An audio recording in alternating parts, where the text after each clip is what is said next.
I have been asked to be the spokesman for this Allied Expeditionary Force in saying a word of introduction to what you are about to see. It is a story of the Nazi defeat on the Western Front. So far as possible, the editors have made it an account of the really important men in this campaign. I mean the enlisted soldiers, sailors, and airmen that fought through every obstacle to victory. Of course, to tell the whole story would take years, but the theme would be the same. Teamwork wins wars. I mean teamwork among nations, services, and men. All the way down the line, from the GI and the Tommy to us brass hats.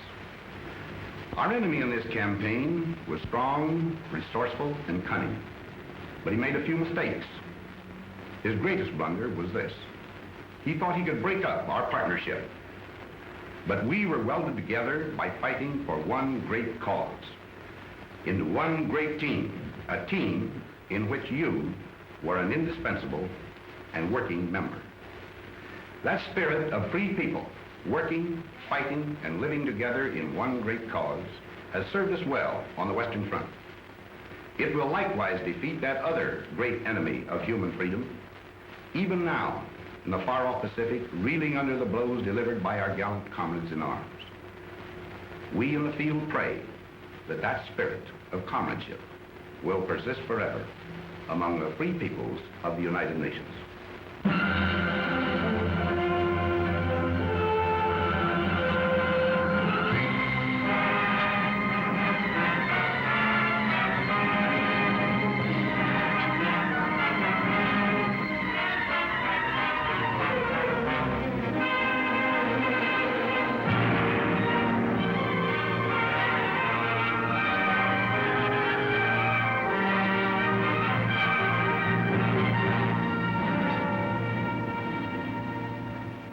To you who now, living in love and hope, who sense the future in the surrounding air, this testament is offered.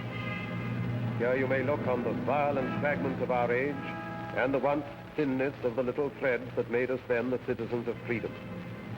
For dark was Europe and the face of man when this begins. The nation had gone mad and struck out everywhere the compass knew. The ebb tide away and left its wreckage on 100 coasts. The German cast his fires about the globe. His strength, drawn from the smoking Saar and Ruhr, lay in our weakness. And at last his conquests smoldered behind the barriers of his arms. Along the channel where the sea strikes France stood the West Wall of concrete, stone, and steel to mock the frail hopes of the petty free. Wounded, hard-pressed, and wasted in our strength, almost like madmen then, we planned to breach the wall and smash the German spine. But where? We searched the coast of Europe like fierce eagles. Between low Flushing and deep-harbored Cherbourg, our eyes sought out the place of the assault. Exits and tidal range marked shallow Flushing off. Sand and the wind canceled the Belgian coast. The North Seine beaches were too small, and cliffs barred the approaches. Cotentin, too narrow. The Pas de Calais, heavily defended. It all resolved on Normandy, on Caux. There planes could land upon the carpet ground, the coast defenses were more light, and tides had a good range, and men were safe from wind. So on 5 miles of still unbloodied sand, the fretful course of fate would be assailed by armored nations. Now our people bent to the construction of a steel array and took the builder's hammer in their hand. It seemed almost as though the sun stood still till our free peoples, full of rage and power, heaved through the air the ponderous spear of war. This is our people's story, in their words.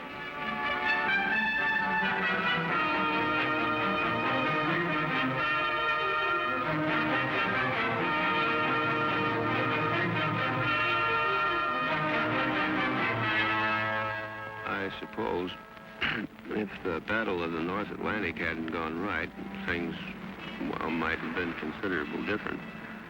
That was an ugly time for all of us. Merchant ships, naval escort, air patrol. I guess I had my share of bad luck.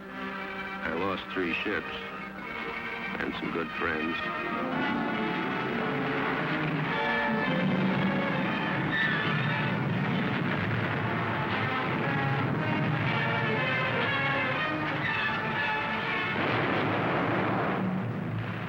remember reading somewhere that when a seagull comes down on a patch of oil, its feathers stick together and it can't get off the water again.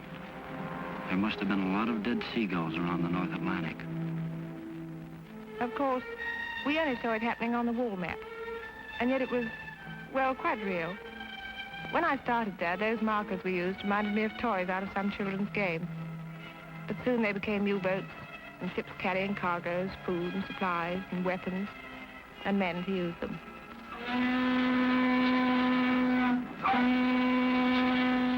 I remember coming over, the worst thing about the trip was you didn't know where you were going.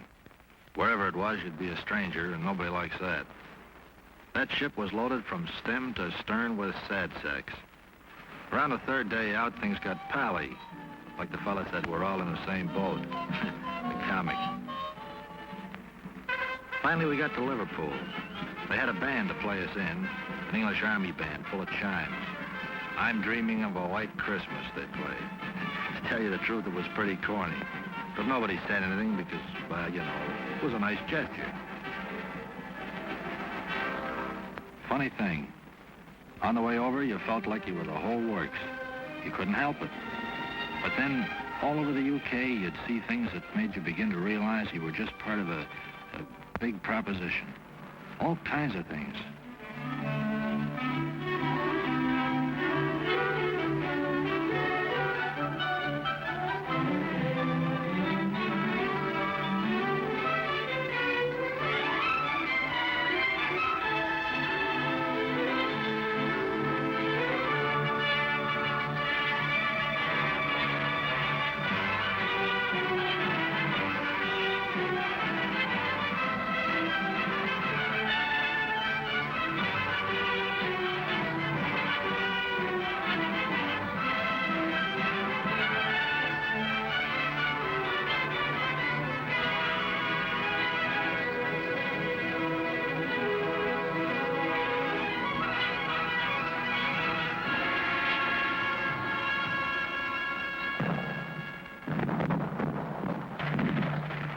I was a pre-med student at Johns Hopkins in civilian life. Now, I do know a little something about anatomy. And I say it is scientifically impossible for the human body to stand up to the training we receive. An absolute impossibility. The muscles and tendons and bone structure was not designed to withstand that battering. Don't ask me how it happens that we did stand up to it. I don't know. It has no scientific explanation.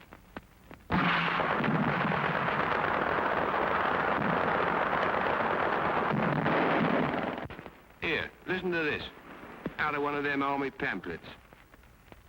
To a young man, soldiering in the army of today offers exceptional advantages and opportunities, such as physical training, foreign travel, sport, and many other facilities which are normally denied to those engaged in the majority of civilian occupations. The majority of occupations in civil life become monotonous, to say the least. But in the army, life is so varied that there is little or no prospect of a monotonous or irksome time. So men were girded for their highest hour. And while they learned the lethal arts of war, in small and secret rooms, the planners met to watch their work mature. Beyond our view, the German, proud and confident, stood calm in deep emplacements on the armored coast. The war was not yet one of men and blood. The weapons were the factories and the maps and voices speaking in the hidden night. Season by season, all our plans advanced.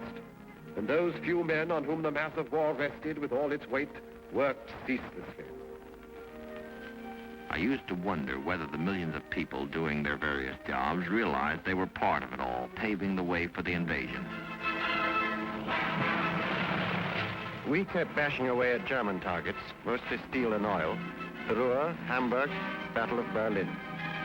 Things were getting tougher every trip. More ground defenses, more night fighters, more crews not coming back.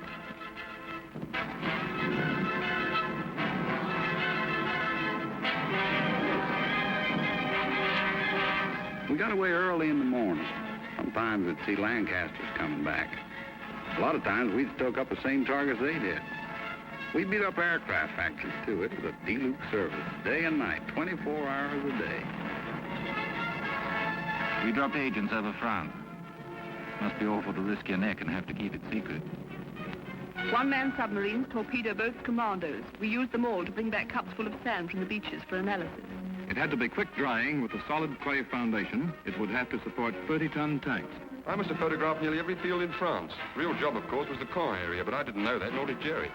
We dropped stuff to the Maquis, arms, ammunition, sabotage materials, and so on. Then went over ourselves and taught them how to use it. We built it to specification, but we hadn't the least idea what kind of a gadget it was.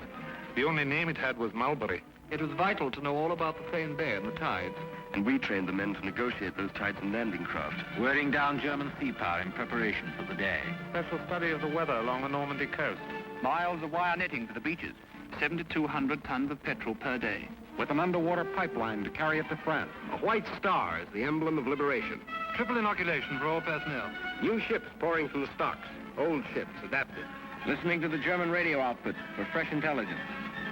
That was just part of the pre-invasion work. By December 43, the plan itself was set, and we took it to Tehran for final discussion.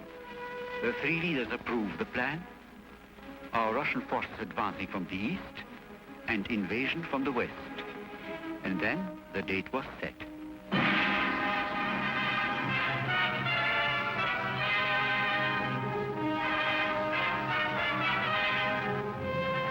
I assumed command at Shape with the best all-round team for which a man could ask. Some had already been working for months in England. Others I brought with me from the Mediterranean. We adopted first a master plan, and then had to coordinate every last detail of the ground, sea, and air plans.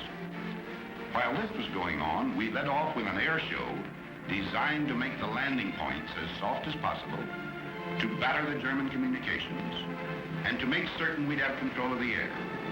It was quite a show. Those airmen did a magnificent job.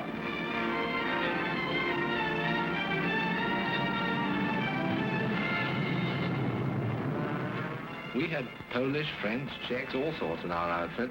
They'd natter away in the mess about what they'd been up to. The only word you could ever make out was marshalling yards.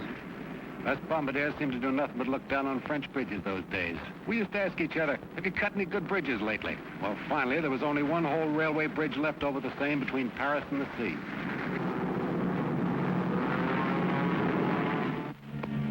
Down in the late spring, through the wounded towns of England, moved the mass made by our patients. 2 precious years of plans were put away. The offices were empty. All the maps were rolled up on the walls. What had been paper at last had come alive. Across the channel, aware of our resolve, with cold contempt, alerted Germans stood beside their guns, and reinforcements rumbled from the Rhine. Their generals were prepared, their might was poised. They looked across the heaving sea and grinned. They would reap harvest of it on the beaches, and even death himself would stand amazed. Yet faint across the groaning of the sea came the thin thunder of a mass of power. Drawn from the great free peoples of the earth, it gathered in the ancient ports of England to crowd upon the steel-encumbered ships.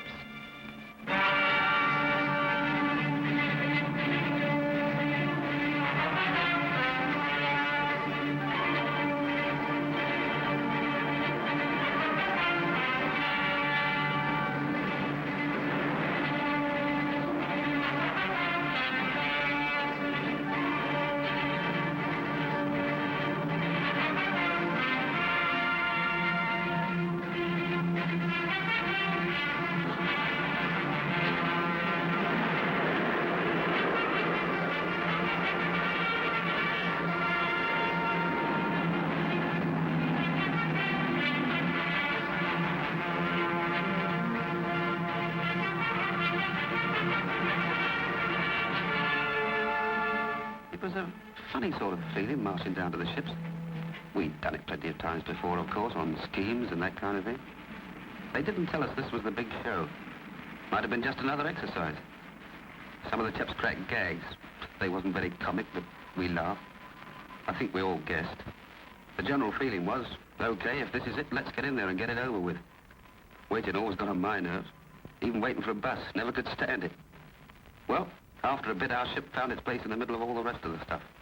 And there we stayed, for days.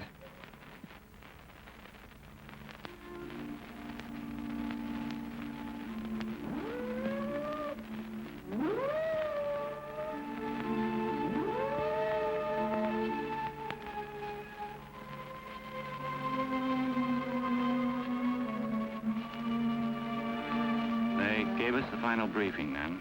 We knew what to do and how. They told us where and when. That's a briefing. I listened to every word. Wrote it down in my head like a record, and it kept playing over and over again. Piece of beach in the morning. Ever since I became a soldier, they were getting me ready for this. Before, there'd been time in front of me, protecting me. Now the time had worn away, and there were only a few hours left. In the morning, I'd have to face it. I tried to imagine how much fear I would have, you know, if it would keep me from doing my job. I suppose everybody else was wondering the same thing.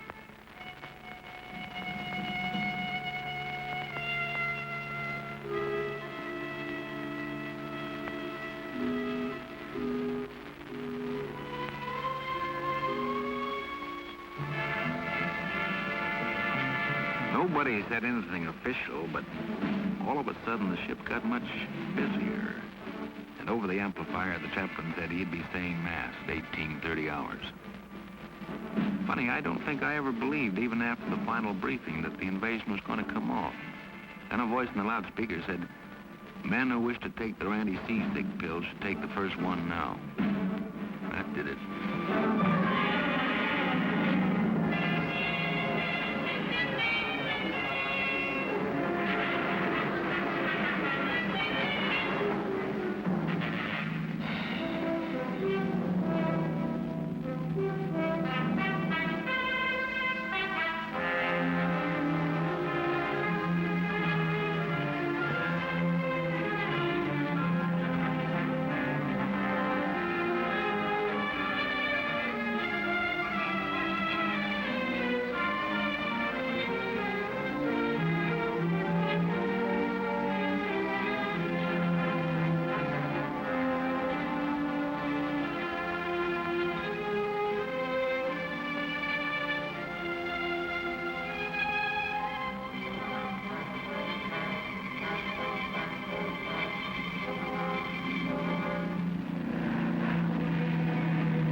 Tugging a glider, the way we always practiced it, except that I'd never been in the air with a whole army before. 3 airborne divisions, the 6th British and 82nd and 101st American. Just before the glider pilot cast off over the landing zone, I wished him good luck over the radio. It seemed a sort of inadequate thing to say. As Supreme Commander, let me break in at this point to say just a word about the Navy. From the moment of embarkation to that of landing, the full burden fell upon the Navy and our merchant fleets. They had to sweep the mines, bombard the coastal batteries, marshal and protect the transports along the coastline preparatory to landing, and, finally, man the small boats that carry the soldiers to the beach. On that day, there were more than 8,000 ships and landing craft on the shores of Normandy. It was a most intricate task and a vital one for the success of our plans. The courage, fidelity, and skill of the Royal and American Navies have no brighter page in their histories than that of June 6, 1944.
Back in London, only a few people knew. It was a well-kept secret. Around daybreak, we correspondents were called and told to be at the Ministry of Information at 8. Then they told us.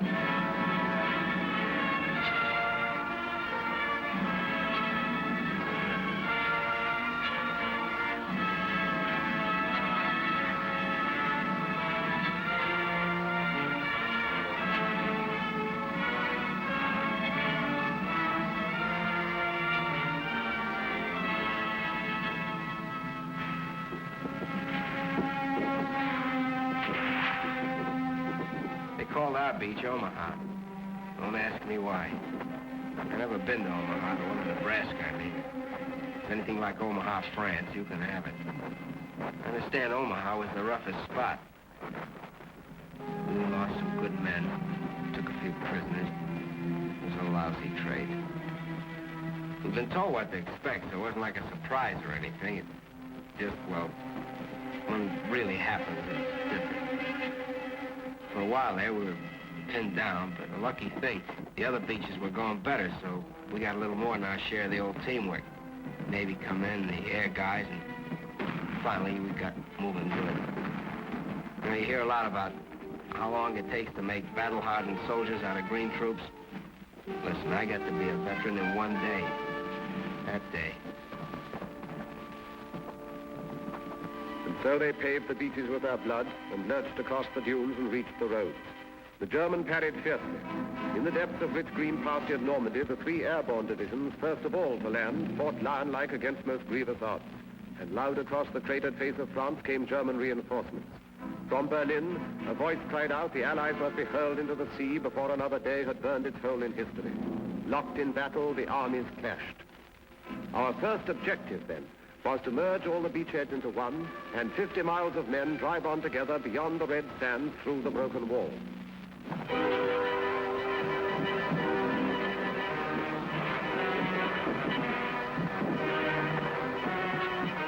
Where I was, it wasn't too bad getting ashore. After that it started. We had to fight for every bloody field. It was the same each time. Crawl on your belly, keeping your backside down like you'd been told. Chuck in a few hand grenades, then rush them. Sometimes they killed us, but we were killing more of them. The trickiest part was the farms. They were regular little jerry fortresses. If we couldn't manage them on our own, then we'd have to wait while the company commander called back for artillery support. The Navy was still with us too, chucking in shells ahead of us. In 3 days we advanced 7 miles. Then we were told to stand fast and dig in. Next morning we heard the news. We got it from the BBC. It sounded great. We'd joined up all along the bridgehead. It was a solid line, 45 miles of it. We'd got a foothold. We were in.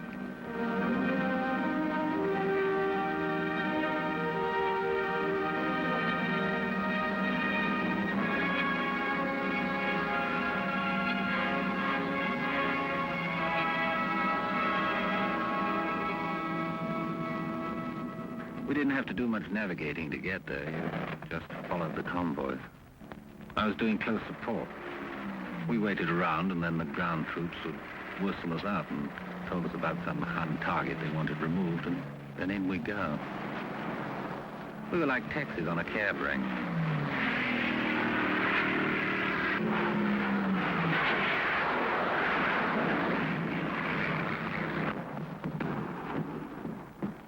There's something nice about a beach, any beach.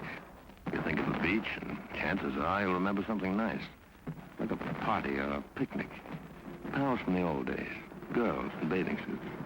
But the one I worked, Utah, looked more like a freight yard once we got going. For quite a while, we brought most supplies right over the open beach. Like we'd practiced it and like we'd made up as we went along. We worked a 24-hour shift with ducks, lights, rafts, rowboats, all sorts of Rube Goldberg. The stuff just kept pouring in. Tanks, trucks, food, ammo, guys, millions of things.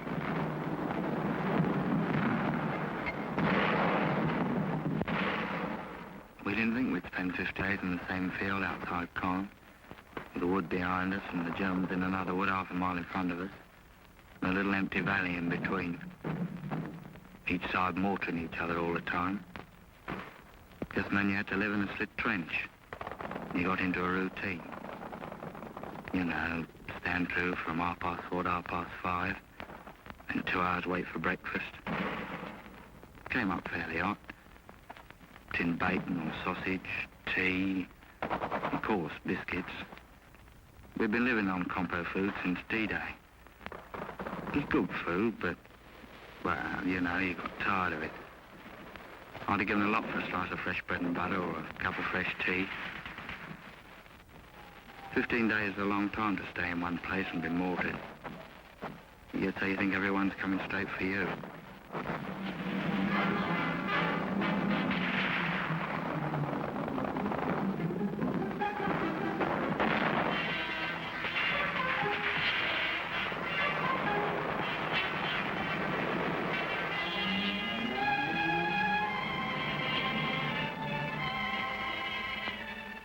I can remember every case we ever had, especially the first one. The ambulance brought him in late one afternoon. I came over to where he was lying, and he looked up and grinned. I asked him how he felt. He said something about the German with a machine pistol using him for a dartboard. He was quiet and patient and a little bewildered. He'd never been hurt before. He asked how the fighting was going, and he passed out.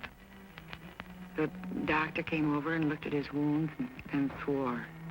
Said he had no business to be alive. We put him on the operating table and did what we could. The doctor kept swearing all the time he was operating. We couldn't stop the bleeding. I remember the radio news that night. They said the casualties had been surprisingly light.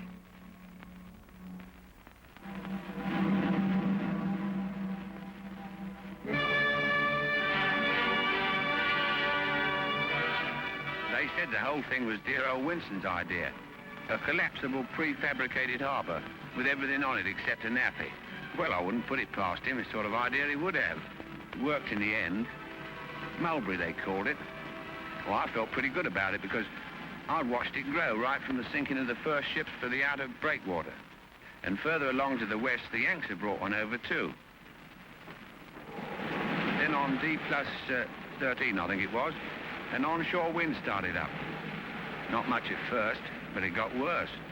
And unloading onto the open beaches got very tricky. We heard that over on the Yank section, the other harbour had been put right out of action. And when the wind dropped, old Mulberry looked pretty sick. And up to that time, it was the only bleeding harbour we had. At the green tip of Normandy, the town of Cherbourg lay, a harbour for supply.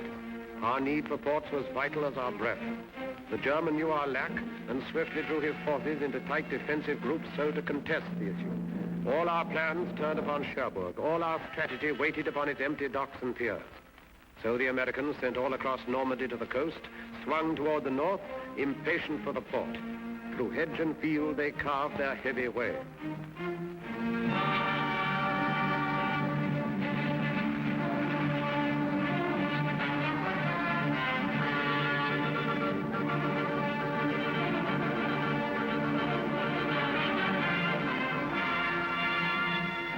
Remember back now when it seems like we took Cherbourg a couple of days after we hit the beach.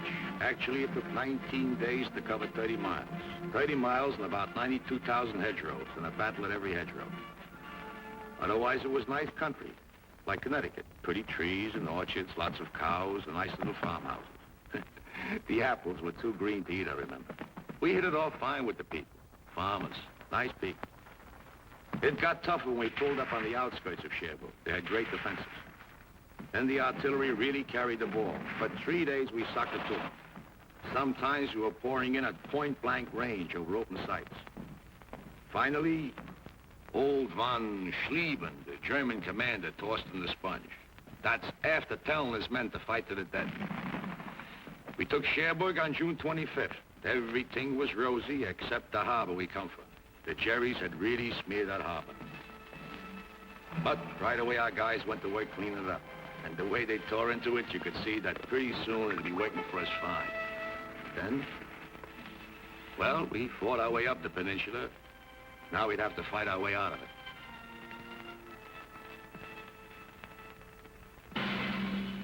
And everywhere inside France, we men of the Maquis were fighting too. I was in the north myself.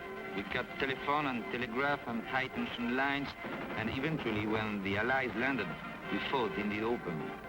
In the Savoy Mountains, our friends held up German convoys. Well, it was a little easier in the mountains. Boche reinforcements were delayed for many days. Factories and bridges would frequently disappear. But the price we paid for it was frightful. In the village of Oradour alone, the Germans slaughtered 1,100 out of the 1,200 population, and the place was completely burned. They were accused to have ambushed German troops. Every house was destroyed. Women and children died in flames in the church where they had been locked. Yes, the price we paid was very great, but our job was done. Caen is a town through which the easy Orne ripples its slow way to the waiting sea, capital of Normandy. And here the British struck a stone wall of Germans. This was no Cherbourg advance, a knife thrust through the fields, but rather was the grinding of a drill, inch by inch forward. Here it was the German feared a quick breakthrough to the River Seine, and here it was he massed his army's best, 10 of the 12 divisions of his armor, paratroops, SS men, the young, the cruel, against the veterans of Alamein. We wanted him to fight here and to hold the battered ground because the future plans depended on him standing where he was. At Caen, the dust was diamonds.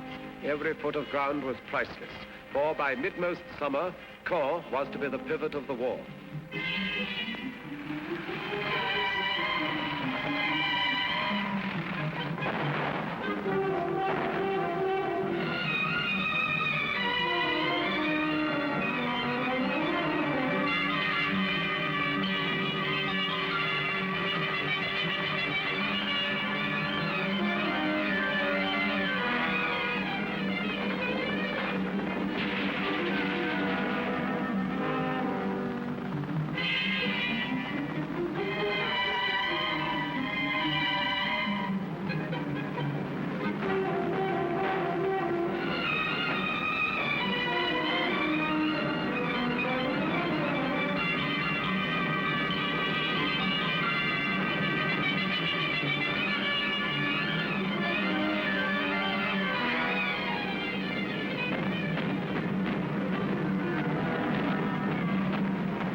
Was the first decent-sized town we'd taken, but there wasn't any celebrations because we knew nothing had been settled. Jerry was as strong as ever. One of the men said, "God, are we going to have to go right across the world doing this to beat them?" Because most of Caen was dust, just plain dust. I wondered what Hamilton back home in Canada would look like after a beating like that. Well, anyway, our tanks and the British started massing and moved south out of the city. We knew there was a big do coming up.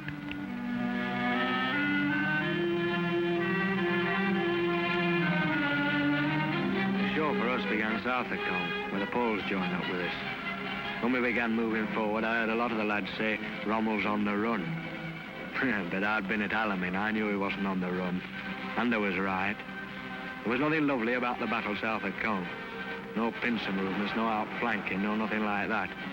Just an hard, bitter, bloody slogging match. We had to stay there and give as good as we got, even if we couldn't give better.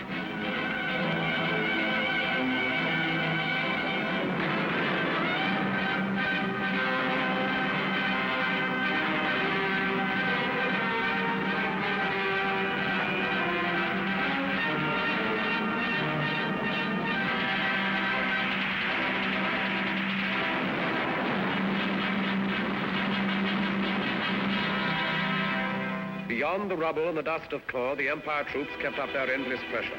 The German did not dare to disengage, but fought with all his cunning and his strength, still unaware of what we planned for him. West by St. Lo, the base of his defense, Americans were poised and bent to fire an armored arrow that would set alight the flame of freedom through the whole of France. But till St. Lo was seized, the arrow waited.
one minute it's quiet with the birds singing.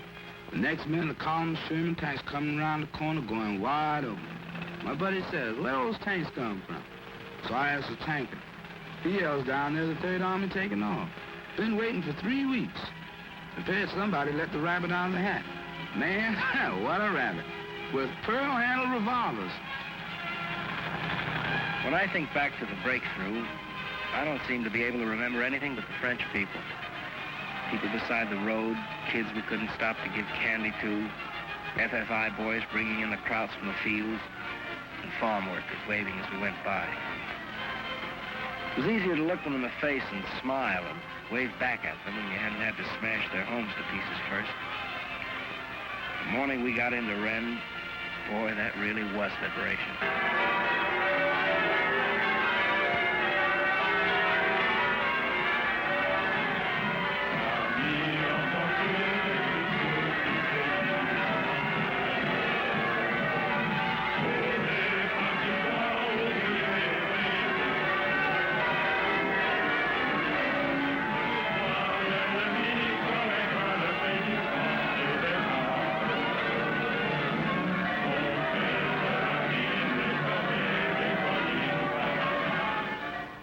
At Rennes, American armor planned to drive east and northeast, and thus surround and take the German corps divisions in the rear. The foe laid plans to stop the Arrow dead by cutting its supply route at the point where it stretched narrowest along the coast. So a great force exploded toward Mortagne, hoping at Avranches to achieve the sea and drag our hopes down to the smoking ground.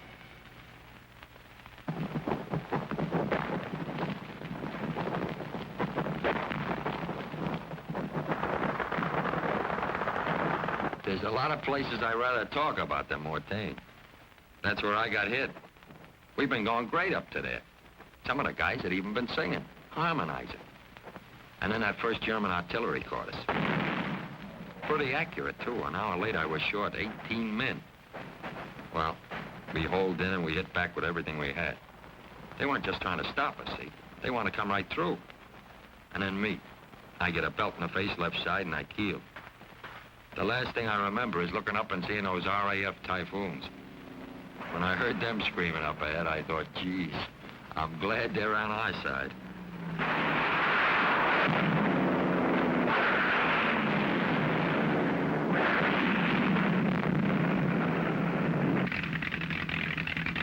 I was sitting in front of the intelligence office doing a bit of sunbathing when headquarters came through saying the area northwest of Mortagne was packed with German armor heading west. Well, that started it. For 6 hours, the wind kept it up absolutely non-stop. Take off, attack, land, refuel, rearm, and take off again. It was the same on every airfield in Normandy.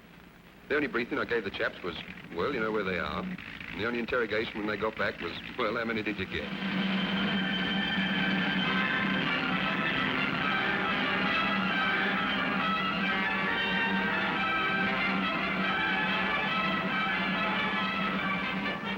Three days it lasted. Every kind of soldier was in there and every weapon. For me, it was just eating and smoking and loading at 105.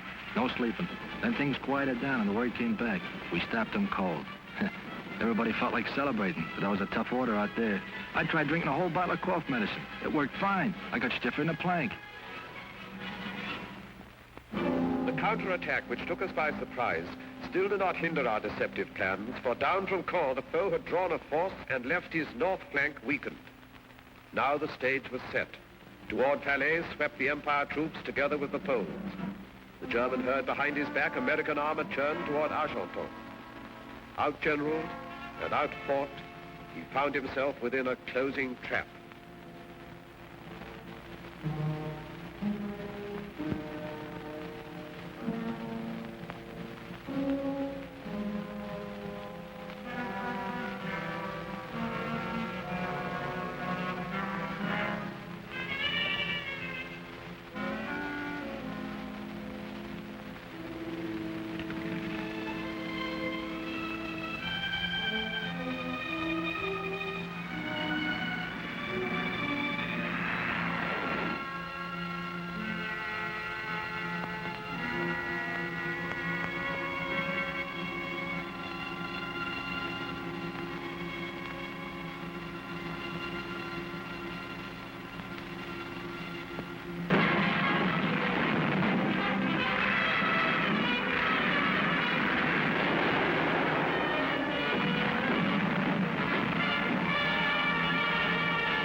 I've covered them with the gun down to the clearing stations. Thousands of them, and all kinds. The tough ones with the smile froze stiff on their faces by shell fire. And the plain Joes that had too much and ready to tell you that. And their poker-faced officers that never lost the poker-faced look. The SS, the parachute troops, the old soldiers off the Russian front, I've seen them all. The Hitler youth babies looking like they walked out of Lincoln High. Expert killers. Smart Alec with their talk of rights under the Geneva Convention. And asking, when do we go to America? And the other guy who crawled out of a hole with his hands up, all through and talking too much. Ready to swear he hated Hitler all the time. The kids that knew how a machine gun worked had nothing else. Grinning like they were still on top, so he could hardly hold that trigger finger still. And middle-aged guys wanting to tell you about the wife and kids, you'd let them. And they were through killing when I saw them. And through getting killed, too. Some of them thought they were lucky, and others didn't. And some didn't give a... I covered them down to the rear where it was somebody's job to find out what made them tick. But it wasn't my job to figure them out. I just kept them covered. And brother, I never gave them more than the Geneva Convention. And that was all. American tanks ground on into the east toward Paris and the Upper Seine. Before them, the Germans helter-skelter fled away and saw retreat, or stood with hands upraised by roads all littered with their smoldering gear. And still the tanks ground on beyond the smoke into the unscarred country. A good solid map, well delineated, is an absolute must for a modern mechanized army traveling at high speed. In our division, the issuing of maps was my job. When we broke out of the Cherbourg Peninsula, my department had the situation well in hand. Then, for us, everything went mad. Stark, raving mad. One morning, I woke up, and the army had gone right off the map. Absolutely right off the map. So we rushed through an order for 500,000 maps of the Orléans region. They arrived in due time. To our horror, the army progressed far beyond the Orléans region. It was off the map again. This was a period of acute crisis for me. I gave the highest priority to a fresh order of maps of the Paris area. We refused to be licked by this situation. The final blow came when it became evident that we were going to bypass Paris. That almost finished us. Eventually, we had to drop 10 tons of maps to them by parachute. It was a very humiliating experience. I'll be glad when I get back to the Library of Congress where maps have some permanent value.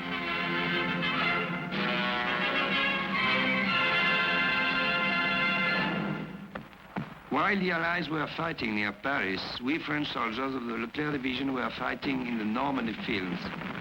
And suddenly an order came. Go to Paris, it said, and take it.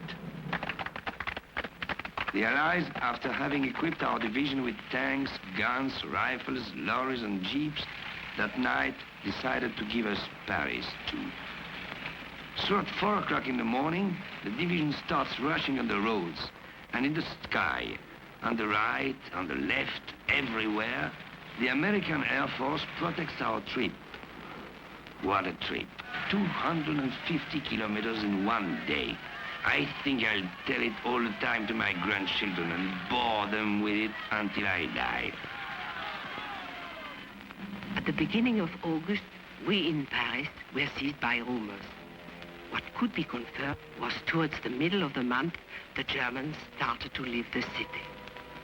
Yes, those were the same Germans who had signed 25-year leases on their apartments. Then, on the 14th, our police went on strike. The next day, the Gestapo left. That was the day, too, when a police car opened fire on a German detachment on the Place de la Concorde and began the battle for the city. After that, it seemed the French flag was hanging from every window. All the flags were made of curtains, all dresses, rags, everything. It didn't matter. 4 days later, we heard shouting coming from the Hotel de Ville. We started running. Me, my husband, everyone in our house. As we ran, people were screaming. The French army had arrived. When we got to the Place de l'Hotel de Ville, we saw it was true. I kissed my husband. because he was crying. Oh, it's funny. We began to realize how unhappy we had been for 4 years and how lucky we were to be alive on this August evening.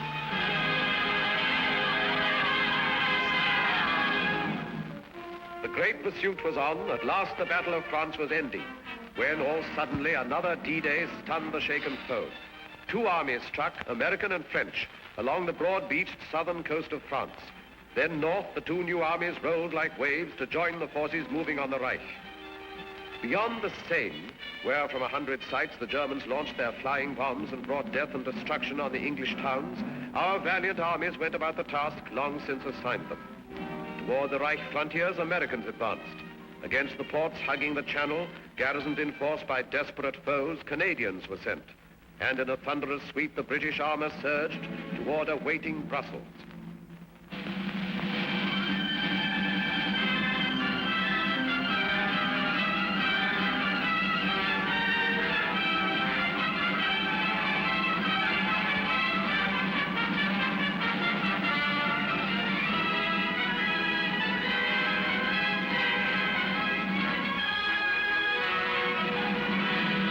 People of Brussels laughed and cried and threw flowers in the tank and said, "Goodbye, Tommy," when they meant to say hello. Man, they were happy. I suppose they were no longer afraid. But I remember wondering then how the first German civilians would react to us.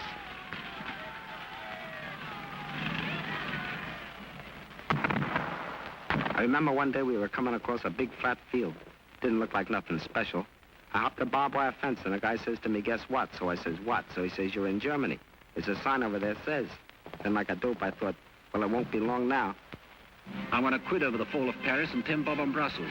And I had a fiver on it being over by October the 1st. I remember the point system for getting out of the Army came out about this time. I began to think of that great chalk-striped double-breasted suit in the mothball.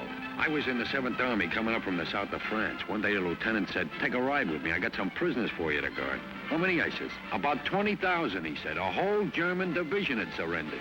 We Canadians were advancing in the north. And one day we came across a thing I'd never seen before. I guess it's a flying bomb site, the officer says. Well, that really made me feel good. The prisoner told us the newest Jerry gag. If an aircraft shows up white, it's American. If it shows up dark, it's British. And if it never shows up, it's the Luftwaffe. Every time they sent me along the supper forward switchboard and I got my earphones on, I found out that the rear switchboard had leapfrogged 5 miles ahead. I wrote to the old man in St. Louis. He owns a men's store. I told him he better cut prices on GI neckties and socks if he didn't want to be stuck with a lot of military apparel. Someone asked the sergeant major what he thought the chances were for a spot of leave. "Don't you worry about leave, lads," he says. "We've got the Japs to finish yet." Regular soldier, of course. Keen. It was a terrific feeling crossing the German border. We were sure nothing could stop us.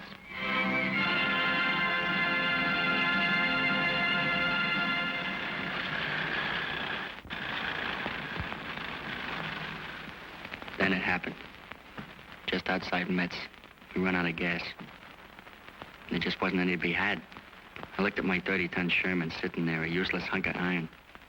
I wanted to bawl. I don't know how far we could have gone on, who knows. But it just stopped and sit there in the road. I knew then we were in for a rough time. When we took Aachen, the rations were short and mostly K rations at that. But we ate. Then we started to run low on ammo. Well, that was serious. You can't kill a man with K rations. At least I never heard of such an instance. From Antwerp to the Belfort Gap, our drives came to a stop. We could not then proceed until we had a port through which supplies could reach our armies. Crouched beside the quays, the German suicide garrisons held the port so sorely needed. When the German port strategy became apparent, we had to move swiftly to counteract his plan. We captured Cherbourg in a mighty rush, but he hung on to other harbors, and when he couldn't do that, he destroyed them. That was the story of Brest, where American ground, air, and naval forces fought such a long, bitter battle. In Brittany, where we were joined by French resistance forces. At the channel ports of Calais, won by the Canadians. Le Havre, captured by the British. Dieppe and Boulogne, Canadians. And Dunkirk, besieged by the Czechs.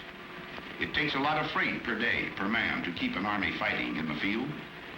The fellows I charged with getting it to the front had a tough nut to crack. We just didn't have enough working parts, that's all. Supplies suffered. Our offensive was slowed, and the German was gaining time to consolidate a new defense line. When our supplies petered out, we had just reached the Siegfried line. That's as far as we got. We went through the first part easy, Dragon's Teeth and stuff like that. Then we hit the pillboxes, forts, obstacles, hidden positions. It was like going into one of those joints in Coney Island where you get lost. But instead of mirrors, they had guns. With supplies, maybe we could have cracked it then. Maybe not. I don't know. Frontal assault upon the Siegfried line was for the moment fatal. There, encased in trench and pillbox, lurked the German power. A hydra 100-headed, still unslain. And all the cunning of 1,000 years of war had gone to mold its walls of steel. Yet every line must somewhere have an end. In southeast Holland, nothing lay between the British Army and the German plain except 2 rivers and a town. And so we made our plans. To send an airborne army down to seize Eindhoven and the bridges at Nijmegen and Arnhem. Then to hold them for the force that would sweep up like thunder from the south. Thus, where no line existed, would the Rhine at last be crossed in force. I was to jump last at Arnhem, so I sat right forward by the window. I could see nothing but blue skies and Dakotas with the fighters up topside like midges. One of the boys was reading a newspaper. He showed me a funny piece in it. I couldn't laugh.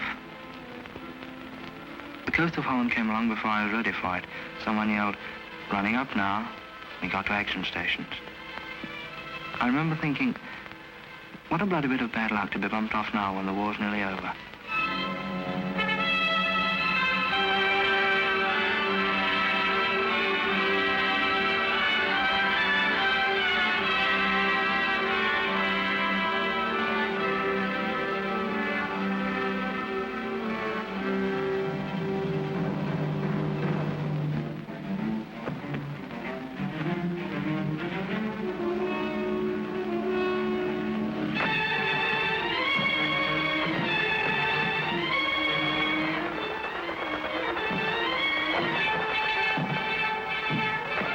The Limeys drop at Arnhem and we come down and go to a place called Eindhoven, Holland. She goes good. We get right, dig in, set up a defense perimeter, and wait for the British Army to come up. Then we join them and head out for Nijmegen. The bridge at Nijmegen hardly had a mark on it. We crossed the river and started out for Arnhem, but we didn't get far. The Hun knew as well as we did that we'd got to get through, and he put in everything he'd got. That was the worst I ever struck. Knowing our men were there waiting at Arnhem, and we couldn't get to them. At Arnhem, we got ourselves well dug in, us and some of the posts. We were short of ammo and food. That was our main worry. I'll never forget those supply dropping missions. The way Jerry let loose at them, and the way they just came straight on into it. Towards the end, we knew the situation was bad. We knew we were hemmed in. We knew it was possible we wouldn't get out. More than anything, I remember the way everyone behaved.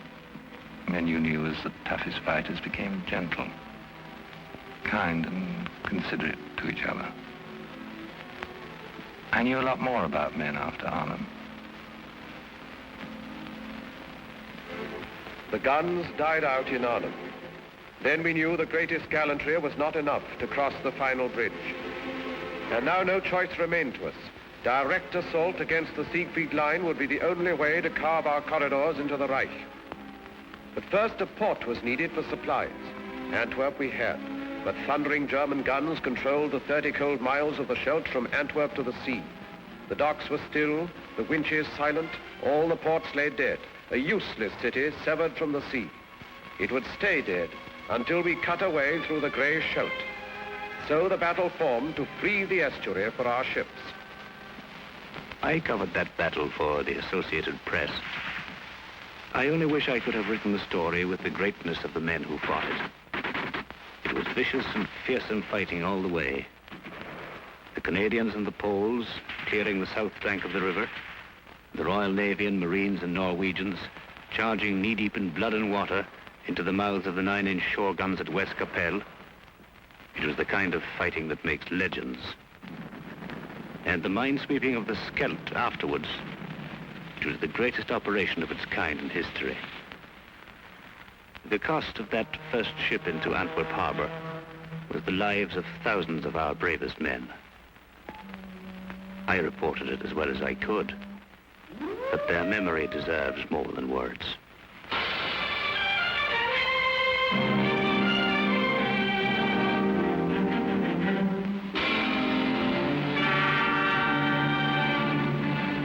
I was hauling on the first convoy out of Antwerp. When I got to the front, I saw more empty supply dumps than I liked to see. The boys wanted to know where the stuff was. You can't fight without stuff. Anybody knows that. I made lots of trips. I don't know how many. Driving all day, all night, singing so as to keep awake. Songs like, Milkman, Keep Those Bottles Quiet.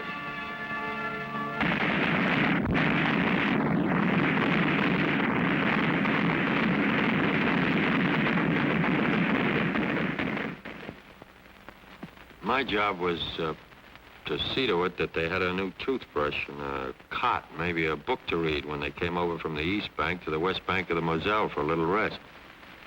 We brought them over one company at a time because that was all the regiment could spare from the line at any one time. Somebody had tapped them on the shoulder and said, "All right, boy, you're going back across the river for 24 hours rest." And here they were, where they could rest. They just couldn't believe it. Here they were for just 24 hours without war. Everything was down to essentials, counted out like dollar bills through a teller's window.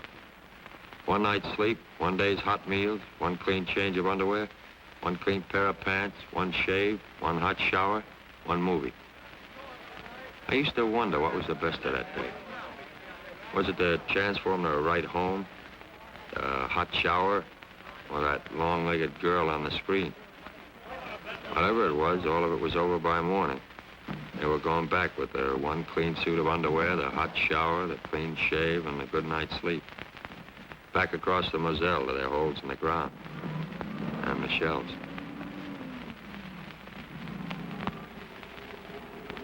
By that time, we knew we were going to see a winter campaign. There was no way out of it.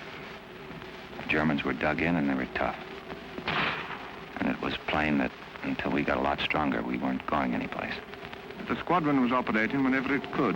There wasn't a lot of flying. We were iced up and fed up. Suppose you're having a swell time in Paris, my cousin wrote me.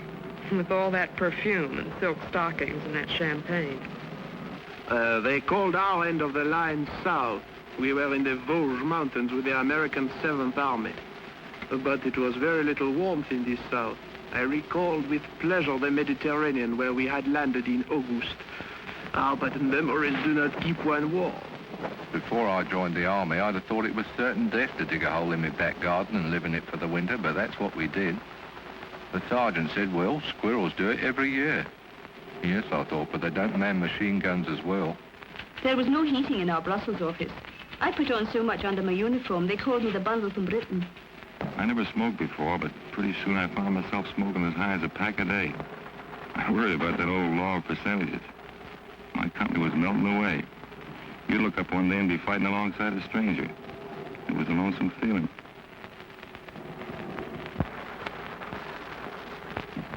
Our hunk of the line was the Ardennes. Pretty quiet. A lot of outfits had gone up north. Started a million latrinograms about the where and when of our offensive. Then one day I'm standing guard and these shells start. I thought for a minute this was it. Till I realized these shells weren't outgoings, brother. They were incomings. Next thing I knew, German tanks. It was an offensive, all right, but it was going the wrong way.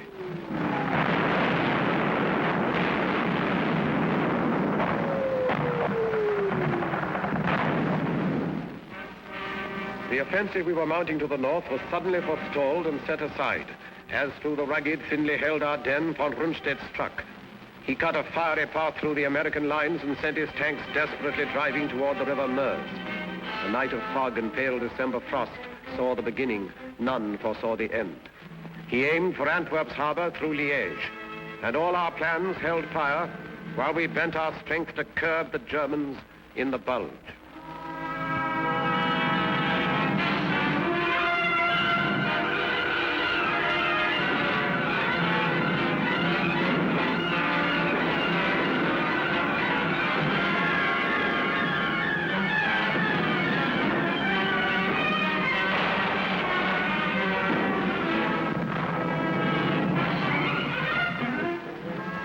One night I was a replacement in England playing shove halfpenny in a pub. The next day they shoved me in an aeroplane, and that night I was fighting Germans and being kicked around. I don't know about the other outfits, but mine was being cut to ribbons. They were dropping all around me. The thing that still sticks in my head is the medics. The only weapon they had was a needle, but they were around right where it was the hottest. You'd hear that yell, medic, medic, and they'd always be there.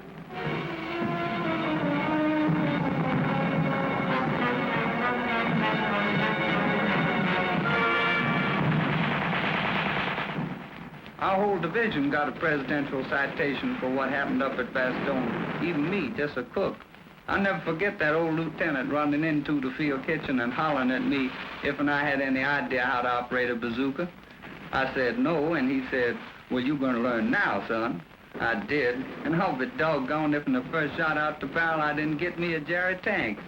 Got interviewed later by Stars and Stripes. They said it was a crackerjack story. I tell it at the drop of a hat. We've been up north where things were a bit static, so we were quite glad to be moved down to the top side of this bulge.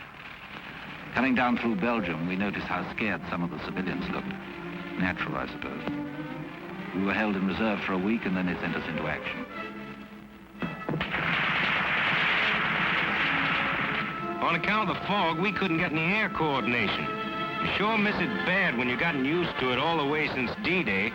And then on December 24th, like a Christmas present, that sun come up, and after a while we was giving him the old 1-2 again.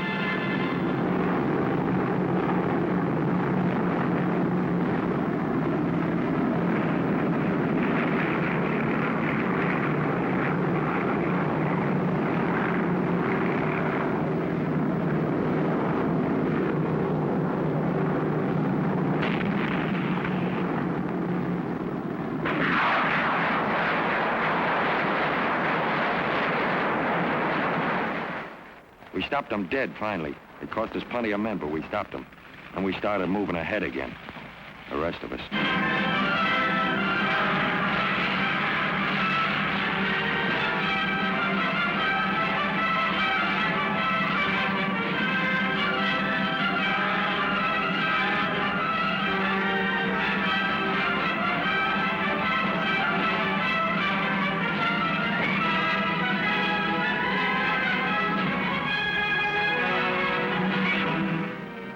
Rundstedt reeled back on a recoiling spring. His great attempt was over, and his armies that had devoured such a wealth of blood sagged sodden towards the Rhine.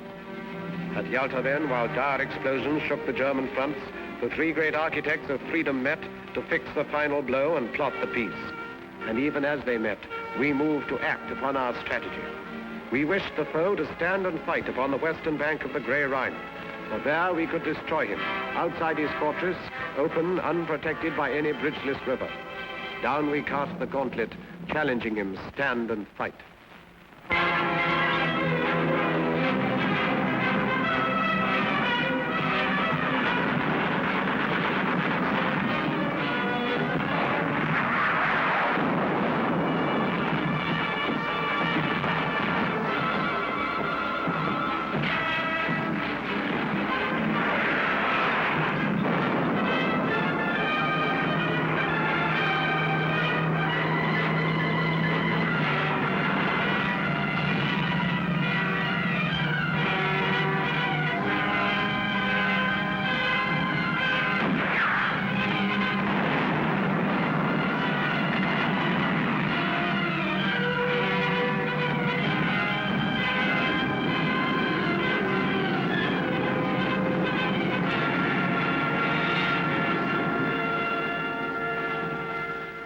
We were attacking the north of the Canadians, round about the Reichswald forest in the Dutch frontier area. It was wet and filthy. They nicknamed our army commander Admiral Creeler. Well, anyway, the enemy put up some very stiff opposition. But actually, this was just what we'd hoped for. It showed that Jerry's emotions about fighting for every foot of his beloved fatherland were getting the better of his sense of strategy. And every German killed on our side of the Rhine was to make it easier for us on the further bank. And a lot of the Boche were killed, I can tell you. Reichswald was the bloodiest show I've seen in this war.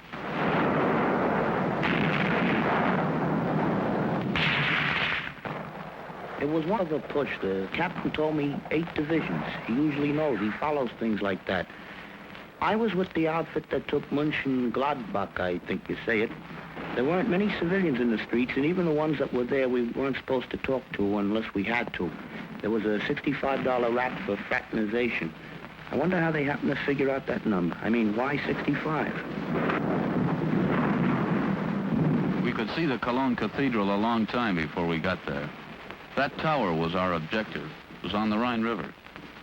We went fast, and by the time we got in the town, there wasn't too much fight left in it.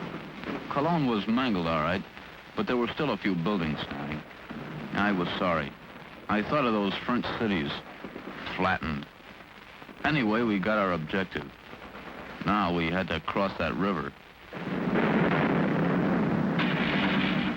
I thought they must be very short of men when they put us sailors into battle dress, lug the assault boats on the trucks and send us across Belgium by road. They talk about silent service. I'd never been sick at sea, but I was sick as a dog on the road. When we reached our destination, I was feeling lousy, longing for a breath of sea air, and found the whole bloody landscape under a stinking smoke screen. Like London it was. The next day we got up to the Rhine. It was good to get a glimpse of the water again.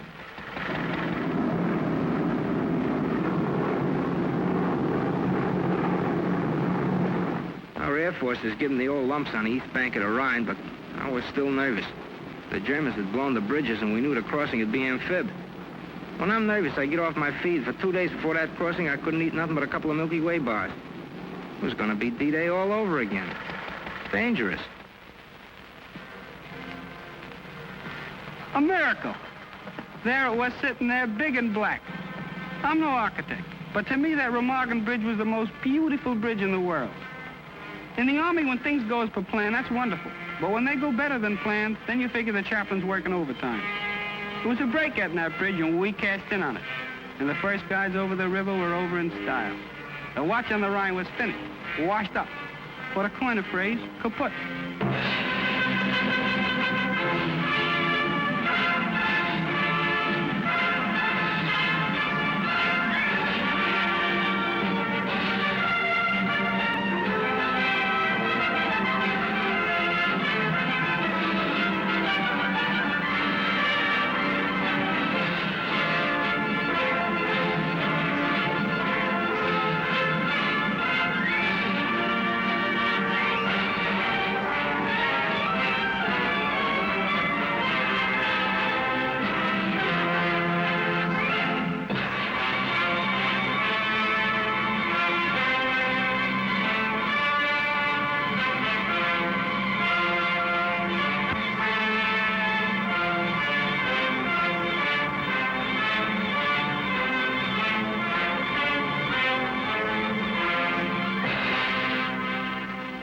We got across okay and everything was going fine. But suddenly I gets detailed to guard some German prisoners. I'll never forget their faces when them airborne blokes started to come over. They just stood there looking up at them, and then after about half an hour of it, one of them looks at me, looks up at the sky, and says, propaganda.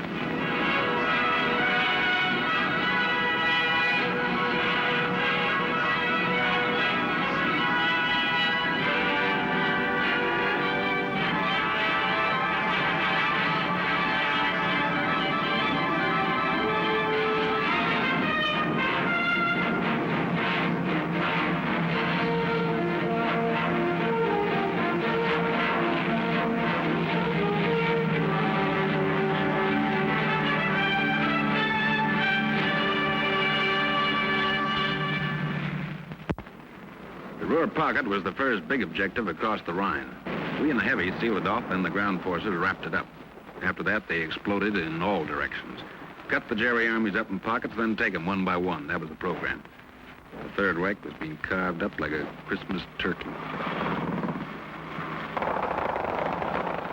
Chasing the Boche was getting a little bit monotonous. We hardly ever saw him, only burning houses, a few shells, and occasional sniper's rifle shot. It was a silly kind of defiance, I thought. And then one day the routine was broken. We came across a prisoner of war camp, other ranks, Yanks mostly. They went mad when they saw us, screeched red Indian war cries, pummeled one another, and asked what the news was. I seemed ashamed to tell them when they were so happy. Well, there was nothing for it. I told them. President Roosevelt died yesterday afternoon, I said. You should have heard him quieting down. For once in this campaign, they all felt as though they'd suffered a major defeat. I'd have liked to have stayed there, talking to them, trying to cheer them up, but we had no time to lose. Jerry only had a few hundred square miles of earth left to scorch. Our job was either to hurry him up or scorch it for him. We were in the home stretch, cutting deeper all the time, when we ran into these displaced persons, slave workers. They were sick and hungry from all over Europe. The roads were jammed with them, but they kept out of the way and didn't give us any trouble. Like a fellow said, there's a lot more than town's going to have to be reconstructed. I wondered what was up when all RAMC personnel in our lot down to stretcher bearers were urgently called for. I soon found out we'd taken the Belsen concentration camp. Well, I'm not squeamish. I've seen amputations, operations, deaths long before I went to the army in '41. I was a warden. I lost count of all the arms and legs I pulled out of the wreckage down in Croydon and got quite used to it. But this was different, very different. I don't know any words big enough to make you understand what we all felt. All I can say, and I'm proud of this, is that I had to fall out and be quickly sick in the courtyard. As I say, I'm not squeamish, but, well, I'm human, and thank God for it. The government sent a few of us congressmen over to see those camps. And if there's anybody left who wonders if this war was worth fighting, well, I wish they could have been along. There it was, right in front of us. Fascism and what it's bound to lead to, wherever it crops up. I talked to some of the prisoners, the ones that had the strength to talk. Their offenses were the usual Nazi crimes. You know, wrong religion, or wrong race, belonging to a union, or the wrong political party. In Germany, it led to over 400 camps, like the ones I saw. It was the worst thing I ever saw in my life, and I wouldn't have missed it for anything.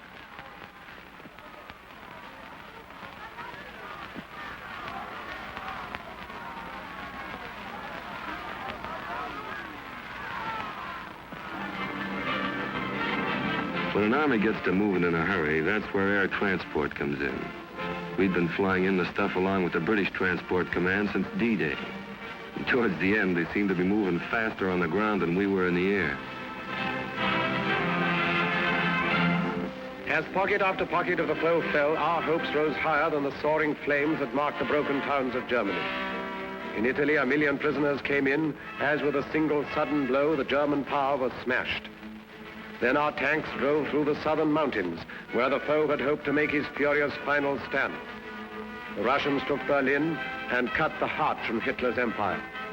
And he himself, who planned to rule the earth from pole to pole, vanished like smoke among the falling walls. Upon the green banks of the River Elbe, we waited for the east and west to meet.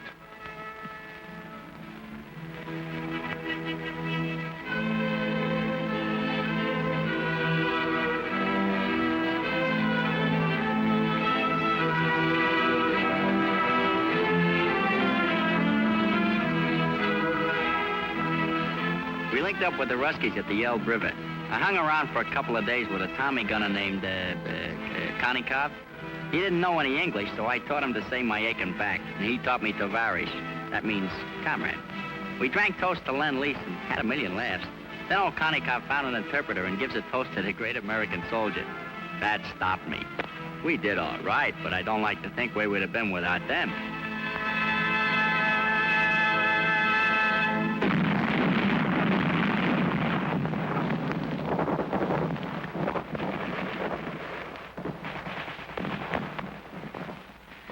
We were going towards the Danish frontier, Bremenfeld, then Hamburg. The rot was setting in. 1.5 million surrendered in the north. The fighting was nearly over, and our job was beginning. We'd been training a long time for the administration of Germany, and we were prepared for plenty of trouble. Sabotage, passive resistance, or perhaps something more violent. You know, werewolves in sheep's clothing. But as it turned out, most of them were docile and did what they were told. They seemed healthy, well-fed. Their disease was in their minds. A German woman, looking at what was left of her town, said to me, "If only you'd given up in 1940, none of this need have happened."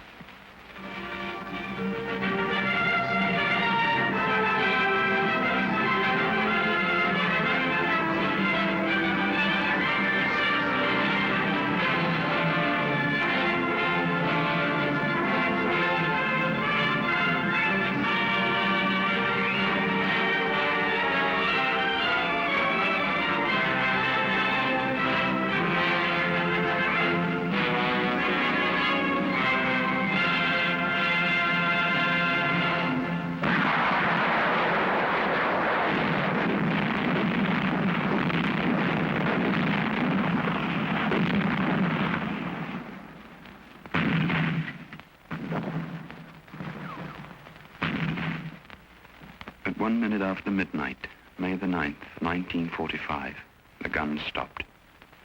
D plus 337. Now it starts. All the arguments about who won the war. Well, here's what I say. That no country on earth could have won it alone. So what does that mean? That anybody who wants to take a bow by himself is not only boasting, but nuts. I spent 4 years in the infantry, and I saw my share. And during that time, I only met 3 men that liked to fight, and they were a little cracked. But it had to be done. Now that it's over, I feel good, except for one thing. All this talk about World War III. These big pessimists that talk so easy about another war just didn't see this one, or enough of it. We watched them bringing in some high-up prisoners, quite ready to be friendly, some of them. I was thinking of fellas I'd known who'd bought it. Crashed, shot down, missing. Right through from the Battle of Britain. I remembered their faces, or some joke they'd played, or maybe just the way they laughed or something. There seemed to be such a lot of them I remembered.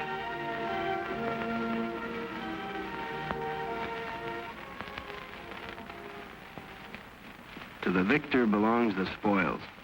That's what they say. Well, what are the spoils? Only this. A chance to build a free world, better than before.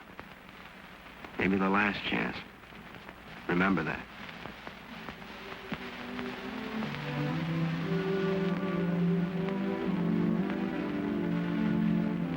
Now the time has come to put our victory to the tests of peace, in company with men of many lands to sift from what the struggle taught. In the rebuilding of a broken earth, may we keep in our hearts this ancient prayer. O Lord God, when thou givest to thy servants to endeavor any great matter, grant to us also to know that it is not the beginning, but the continuing of the same until it be thoroughly finished, which yieldeth the true glory.